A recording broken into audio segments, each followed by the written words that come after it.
So I sometimes wish the practice of our faith was a little bit more like it was in the beginning. People went on a journey. They went out, they searched for something. They walked for miles and miles and miles and tried to find God in the wilderness. Beautiful pilgrimages. Have you ever been on a pilgrimage, or you haven't been on one, go on a pilgrimage.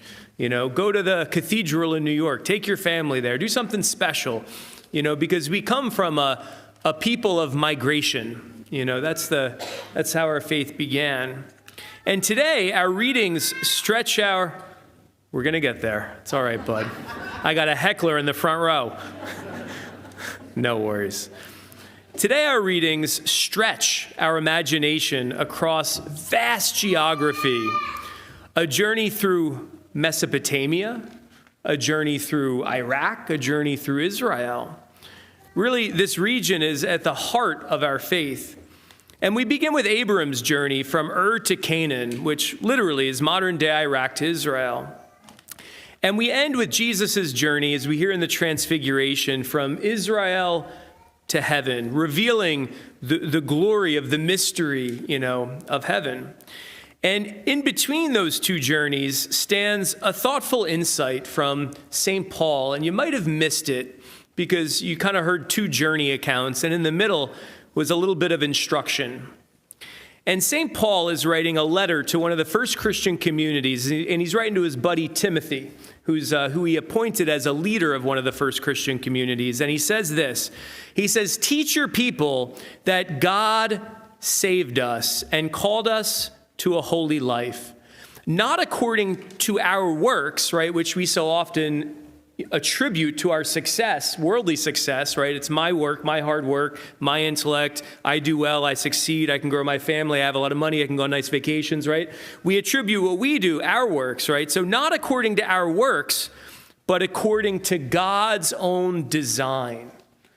So important to understand how the world really works and how God works, that there's intelligent design embedded into the ethos of all that is. That should give us a little bit of pause. Many preachers usually give their attention to the promises made to Abraham, the beginning of salvation history, the formation of a people, the covenant that will shape the destiny of the world, all important things. Or they'll dwell on the dazzling beauty of the transfiguration, Christ cloaked in this radiant divine white light, conversing with Moses and Elijah, tying the ends of salvation history together, the law and the prophets testifying to him. All good things. But Paul directs our gaze elsewhere to something even more foundational than that everything unfolds according to a God who designs creation. Design implies intentionality. It implies order. It implies intelligence. It implies purpose. Abram's departure from Ur was part of the design, not random migration. It was his destiny that God were to enter into that region of our world. As theologian Joseph Ratzinger, who later becomes Pope Benedict, observed, biblical faith is not rooted in mythic cycles. It's not rooted in fairy tale, but in history directed by God. God enters time and guides it. And Abram's journey was not merely geographical, it was architectural, that God is constructing a people through whom salvation will come. Likewise, the Transfiguration is designed not as a spiritual spectacle for them to just jaws dropped in amazement, but it's a revelation of the roadmap. St. Thomas Aquinas taught that Christ allowed his glory to shine forth in this transfiguration moment, to strengthen the apostles for the scandal of the cross that was to come. The design includes suffering, and they needed to have a glimpse of that consoling moment, that moment of consolation, so that when desolation inevitably is going to come at the cross, at Calvary, that they had that consolation to hold on to. And how often in our own lives do we get to points of suffering and death and difficult situations? We have to go back in our life, go back in our memories to those moments of consolation. Remember when things were better. Everything is designed, right, to some degree, ultimate degree, but, it's tough for us to always see that. Things get messed up through sin, right? So when we suffer, we're like, well, why did God allow that to happen? Well, suffering is complicated. It's very, I don't want to get into that in this homily, but essentially, to enable people to have free will, to be able to love, people have to be free. And when you allow people to be free, they can make poor choices, they can not cooperate, sin enters the world. That's the long and short of it. But we still remain aimed at a higher purpose. Our vision, our gaze should still be above. We often overlook this design, I think, because we have a very first-person perspective. If you've watched movies or you've read books, you understand what that concept means. It's our person. It's a very limited scope of perspective, and we fail to take time to imagine existence from a third-person perspective. That 30,000-foot view, the God view. Think about the structure of the universe, the precision of planetary motion, the delicate balance of ecosystems, the astonishing architecture of a single human cell. These are so constant that we cease to marvel at them. We just take it for granted. We just go about our lives. The psalmist says, "The heavens declare the glory of God." But we rarely pause long enough, anyway, to reflect on what that actually means. Consider the human person.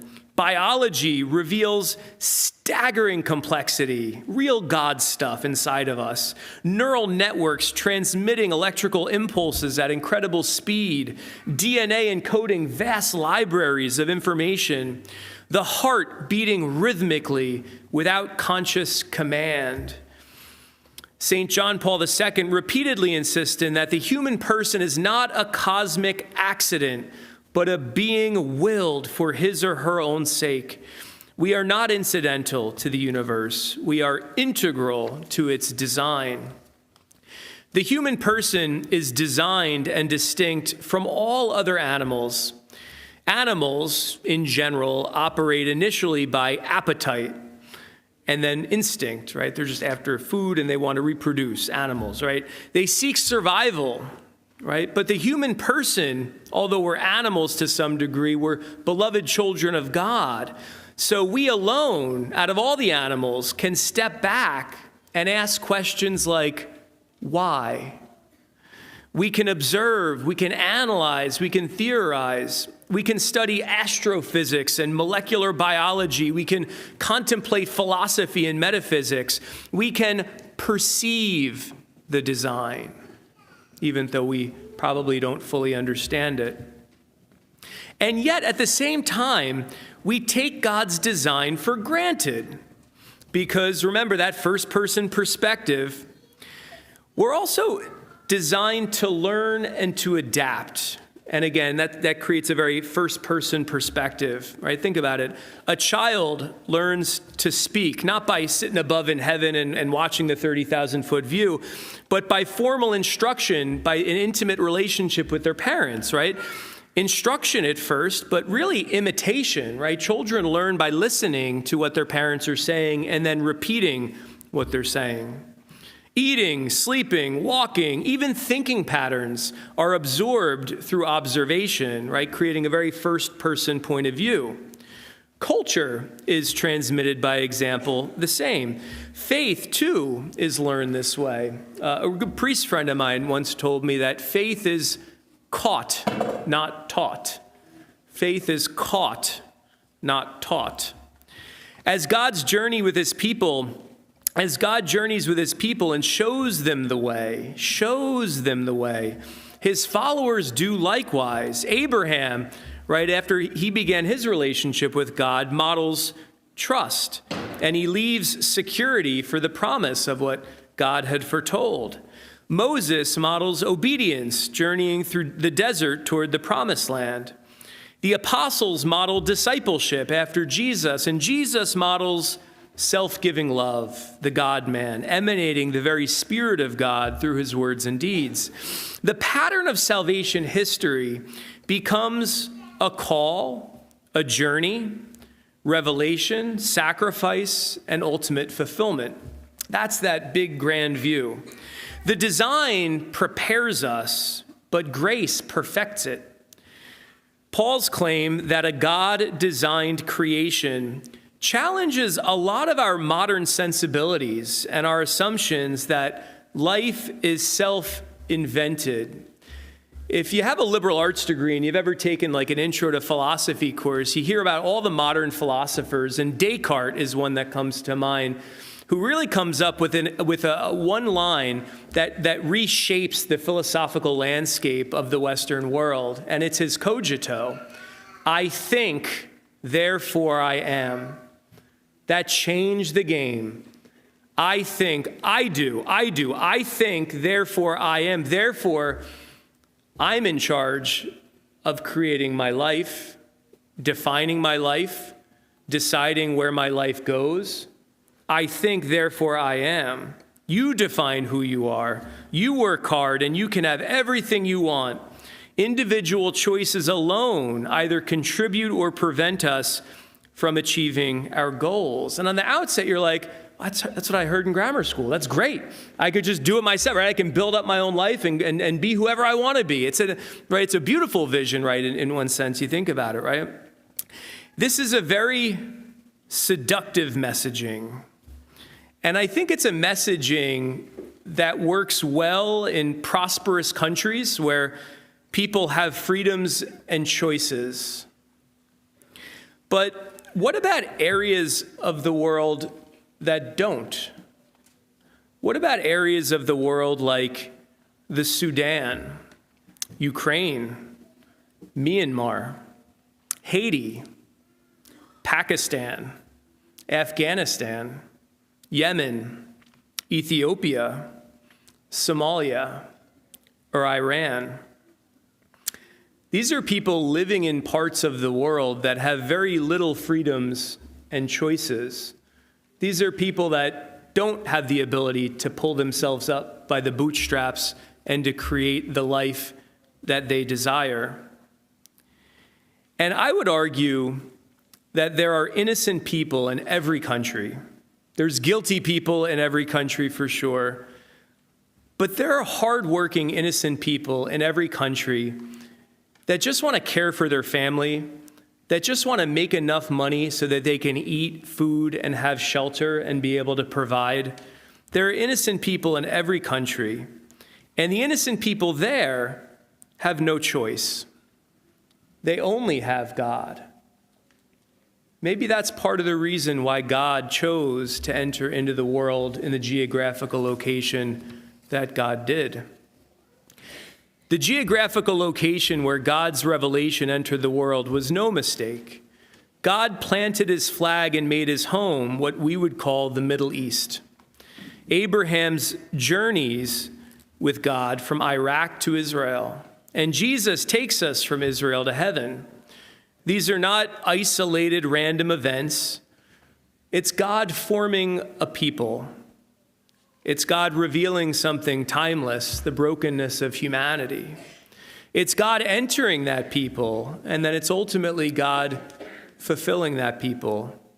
And my prayer for us all today is for us to recognize that we're not just part of a national family, we're not just part of the family of Somerset, but we're part of a universal family. We're part of a global family. And God is trying every day, as long as people are receptive, he's sending that Holy Spirit every day to try to draw us back into peace, unity.